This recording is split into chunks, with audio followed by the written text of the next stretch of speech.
ngidinga kuye noma yini esuka ayidinga noma ke angithi uma abantu abawu2 bakha i-relationship uma nje bawu2 abantu bathi bona bakha i-relationship njengamanje yini mele bese iyabonakala emveni kwalokho.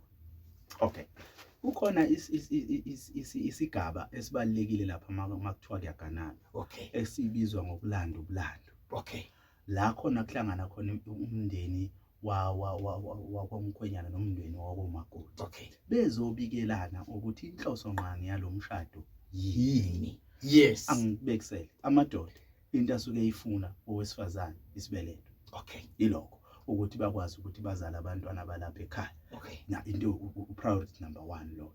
Obese kuthi owesifazane yena asuke ezofuna impilo, impatho nawo konke lokho ukuthi naye akwazi ukuthi abe umuntu athi mayecela izinto akwazi ukuthi enzelwe ngendlela efanele. Kakhulukazi kusuke kuyilokho.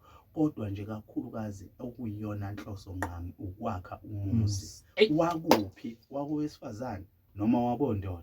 Impendulo ithi kwakhiwa umuzi wakobani wakondona ngoba ngifake i-overload nje ngiqashiwe. Okay, Ngiyosebenza lapha ngoba ngiyosebenza ngifana nomakoti. Umakoti unikezwe imithetho ukuthi lapha ekhaya kwenziwa ukuthi kwenziwa kanje manje akuvamanga ukuthi umsebenzi asebenze kahle enkampanini mase evama ukuthi kube uyena ofuna ukukhanda imithetho. Fundizwa wami.